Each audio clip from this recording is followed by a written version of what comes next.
नमस्कार, उत्तराखंड की खबरों में आपका स्वागत है। मैं हूं आपके साथ आकाश। अब देखते हैं खबरें विस्तार से। उत्तराखंड कांग्रेस की ओर से केंद्र और राज्य की बीजेपी सरकार के खिलाफ निकाली जा रही परिवर्तन यात्रा पर कैबिनेट मंत्री अरविंद पांडे ने कांग्रेस पर कटाक्ष किया है। अरविंद पांडे ने कांग्रेस पर राज्य को लूटने का आरोप लगाया। साथ ही कहा कि कांग्रेस को परिवर्तन यात्रा निकालने से पहले खुद का परिवर्तन करने की जरूरत है। आपस में ही कांग्रेस के नेता एक दूसरे से लड़ते हैं। कांग्रेस की परिवर्तन यात्रा से बीजेपी पर कोई फर्क नहीं पड़ने वाला, क्योंकि जनता केंद्र और राज्य की सरकार के कामकाज से बहुत खुश है। राज्य में 2022 के विधानसभा चुनाव में बीजेपी प्रचंड बहुमत के साथ सत्ता में वापसी करेगी और कांग्रेस को मुंह की खानी पड़ेगी। यह वही प्रदेश है जहां कांग्रेस के मुख्यमंत्री बोला करते थे कि मैं आंखें मूंद लूंगा, जिसको जितना लूटना लूट लो। तो इन सब बातों को जानती है, इसीलिए इनकी कोई सी यात्रा हो, ये पहले आपस में परिवर्तन करें। इनका आपस में परिवर्तन ढंग से नहीं हो पा रहा है। ये आम जनता को परिवर्तित नहीं कर पाएंगे, ये इनकी बहुत बड़ी भूल है और इस पर कोई फर्क नहीं पड़ने वाला। आम जनता भारतीय जनता पार्टी को दोबारा सत्ता में लाएगी। पूर्व मुख्यमंत्री हरीश रावत के ट्वीट को लेकर कैबिनेट मंत्री गणेश जोशी ने टिप्पणी की है। जोशी ने कहा कि अगर हरीश रावत को अपने ऊपर हमले की साजिश लग रही है तो वह सुरक्षा के लिए पुलिस की सहायता लें, उन्हें हमारी सरकार सुरक्षा देगी। उन्होंने कहा कि कांग्रेस सुर्खियों में आने के लिए कुछ भी करती रहती है। कांग्रेस के अंदर ही उनकी कोई वक्त नहीं है, तो सुर्खियों में आने के लिए, चर्चाओं में आने के लिए अक्सर इस प्रकार की हरकतें करते हैं। कभी पकौड़े तलते हैं, कभी कुछ करते हैं, कभी राजमा चावल तलते हैं, कभी कुछ काम करते हैं। अरे भाई, अगर आप पे हमला होने की आपको संभावना है तो आप डीजीपी को बोलिए, हमारी सरकार सुरक्षा देगी।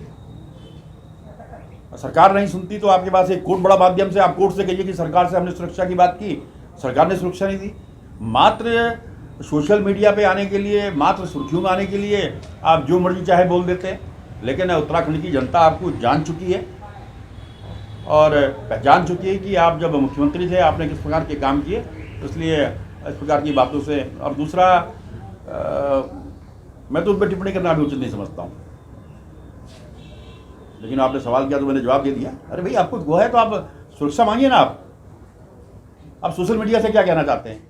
कृषि बिल कानून को लेकर किसानों का धरना प्रदर्शन लगातार जारी है। अब आगामी उत्तर प्रदेश और उत्तराखंड के विधानसभा चुनाव में भारतीय किसान यूनियन भाजपा का विरोध करेगी, जिसके लिए आगामी 5 सितंबर को उत्तर प्रदेश के मुजफ्फरनगर जिले में महापंचायत का आयोजन होगा। भारतीय किसान यूनियन के जिलाध्यक्ष विजय शास्त्री ने कहा कि उत्तराखंड प्रदेश में गाँव-गाँव जाकर किसानों को महापंचायत में जुड़ने के लिए प्रेरित किया जाएगा। 5 सितंबर को जो है महापंचायत किसान पंचायत होने जा रही है, इस सरकार की नींद जगाने के लिए। इन निकम्मों ने जब से आए हैं, इन्होंने सबसे पहले टारगेट पे किसान लिया है। सारी सरकारी, जितने भी इन्होंने सरकारी सिस्टम थे हमारे, उन सबको इन्होंने बेचने का काम किया। अब इनकी नज़र किसान पर लगी हुई है। आज सरकार है कहाँ? भाजपा की तो बात ही नहीं की। आज तो पूरा इसको एक सिस्टम चला रहा है, कंपनी चला रही है। जैसे एक ईस्ट इंडिया कंपनी आई, वैसे ही एक कंपनी आकर बैठ गई है मोदी और अमित शाह की। इन्होंने केवल अडानी और अंबानी की गोदी में खेलने का काम किया है और किसान की जमीन पर अब इनकी नजर है। आज जो है, जब टिकैत साहब कह रहे हैं अगली लड़ाई जो है पेट की है, भूख की है, इन्होंने अनाज के भंडार पहले बनाने शुरू कर दिए और एक कानून बनाकर पूरी हमारी जमीन को जो है ये अंबानी और अडानी को देने की कोशिश में है। हिंदुस्तान का किसान इतना कमजोर नहीं है, टक्कर लेगा, ईंट से ईंट भिड़ जाएंगे, लेकिन किसान झुकने वाला नहीं है। आने वाली 5 तारीख को उत्तराखंड से और खासकर हमारे गुलकुल नारसन क्षेत्र से कई हजार लोग जो हैं और हजारों की तादाद में ट्रैक्टर लेकर जो है मुजफ्फरनगर जाया जाए। 5 सितंबर को मुजफ्फरनगर जो जीआईसी मैदान में हमारी संयुक्त किसान मोर्चा की महापंचायत होने जा रही, इसमें पूरे देश का किसान भाग लेगा और ये रणनीति बनाई जाएगी। इसमें मिशन यूपी, मिशन उत्तराखंड और अन्य प्रदेशों के जो लोग आएंगे, क्योंकि यहाँ उत्तराखंड में भी हमारी बीजेपी की सरकार है और बीजेपी की सरकार ने 5 साल तक 1 रुपया गन्ने का भाव नहीं बढ़ाया, अपनी आमदनी तनख्वाह दुगनी कर ली। यहाँ उत्तराखंड का किसान बीजेपी सरकार की नीतियों से पूर्ण रूप से त्रस्त हो चुका है। मजदूर भी दुखी, आम जनता भी दुखी। तो ये जो महापंचायत मुजफ्फरनगर में होगी, इसमें किसान, मजदूर, आम जनता और खासकर हमारे नौजवान साथी बहुत भारी तादाद में भाग लेंगे। कई हजार लोग इस पंचायत में शिरकत करेंगे। सरोवर नगरी नैनीताल में इस वर्ष 2 साल बाद श्रद्धालु नैनीताल के ऐतिहासिक नंदा देवी महोत्सव के दौरान माता नंदा सुनंदा के प्रत्यक्ष दर्शन कर पाएंगे।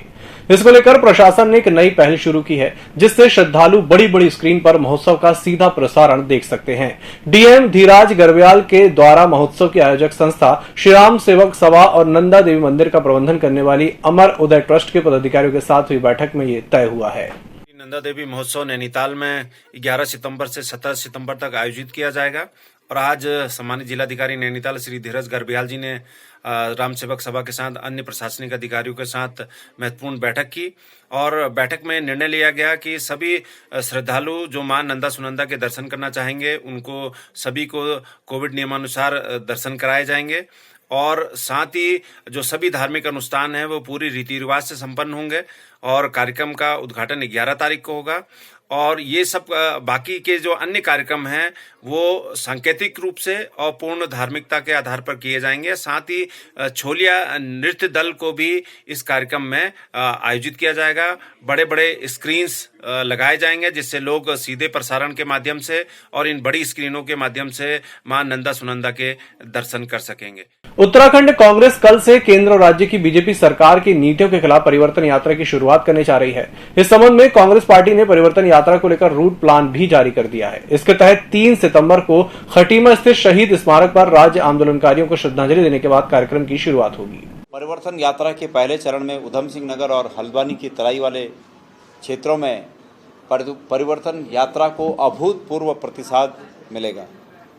हमारे कार्यकर्ता आम लोगों की मदद से, आम मतदाताओं की मदद से वहाँ पर जो तैयारियां कर रहे हैं उसका आगाज़ मुझे आभास हो गया है। मुझे लगता है कि जिस प्रकार की परिवर्तन यात्रा के में जो प्रतिसाद हमें मिलने जा रहा है वो आज तक किसी भी राजनीतिक दल को कभी प्राप्त नहीं हुआ होगा।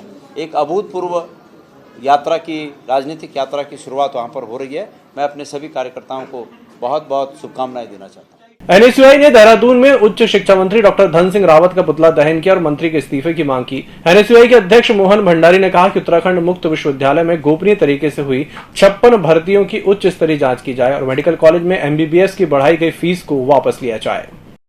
कोरोना की तीसरी लहर को लेकर सरकार से लेकर स्वास्थ्य विभाग चौकन्ना दिख रहा है, जिसे लेकर दून मेडिकल कॉलेज अस्पताल ने दून अस्पताल में निकू वार्ड बनाया है। बाल रोग विशेषज्ञ डॉक्टर विशाल कौशिक ने कहा कि दून अस्पताल में बाल रोग विभाग ने पूरी तैयारी की है। साथ ही उन्होंने कहा कि अब तक 1-2 बच्चे जरूर कोरोना का इलाज करवाने आए हैं जो ठीक होकर घर भी चले गए हैं। मतलब जैसे अभी कहा भी जा रहा है कि 3rd वेव हो सकती है तो उसमें शायद बच्चे ज़्यादा इन्फेक्ट हों, कुछ लोगों की प्रेडिक्शन है। हमने ऐसा अभी तक देखा नहीं है, लेकिन फिर भी बेस्ड ऑन दोज प्रेडिक्शन हम लोग अभी भी पूरा हमने प्रिपेयर करके रखा हुआ है। तो इसलिए हम अपनी आईसीयू सुविधा को एक्सपांड कर रहे हैं ताकि कोई भी बच्चा ऐसा ना हो जिसको इलाज से जो वंचित रह जाए बच्चा। तो हमारी तैयारियां पूरी हैं कि हमारे वहाँ कोविड की संख्या तो बहुत ही कम हो गई है, ऑलमोस्ट नील है, लेकिन क्योंकि पैंडेमिक है और केसेस नेशनल लेवल में आ रहे हैं और कई हमारा स्टेट तो थोड़ा कम केसेस आ रहे हैं, लेकिन ये आशंका साइंटिस्ट द्वारा, डॉक्टर्स द्वारा और लोगों ने व्यक्त की है कि आने वाले समय में 3rd लेयर आ सकती है और वो ज़्यादातर बच्चों के लिए विपत्ति का कारण बनेगी। तो इस वजह से हम को जो निर्देश मिले हैं और जो हम अंदाज़ा लगाते हैं, तो हमने अलग से स्पेशल इस बार तैयारी की है, जिसमें हमने अपने नीकू वार्ड और पीकू वार्ड, जो नियोनेटल आईसीयू और ये पीडियाट्रिक आईसीयू, ये हमने इनको संख्या बढ़ाने के लिए काम किया है। और मौसम विभाग ने बारिश को लेकर अलर्ट जारी कर दिया है। साथ ही राज्य में 6 सितंबर तक बारिश का अलर्ट जारी किया गया है। मौसम विभाग के निदेशक विक्रम सिंह ने बताया कि आज राज्य के पर्वतीय जिलों में कहीं कहीं हल्की से मध्यम बारिश का अनुमान है। उन्होंने कहा कि राज्य में 6 सितंबर तक बारिश रहेगी। जो बारिश की एक्टिविटी अभी कम है, इस समय चल रही है, 2-3 दिन से पीछे आप देख ही रहे हैं। और आज भी जो है कुछ जगहों में 3 तारीख की अगर बात करें तो कुछ जगहों में हल्की मध्यम बारिश जो है वो प्रदेश में रहेगी। लेकिन कल 4 तारीख से आप देखेंगे जो बारिश की एक्टिविटी है उसमें बढ़ोतरी होगी।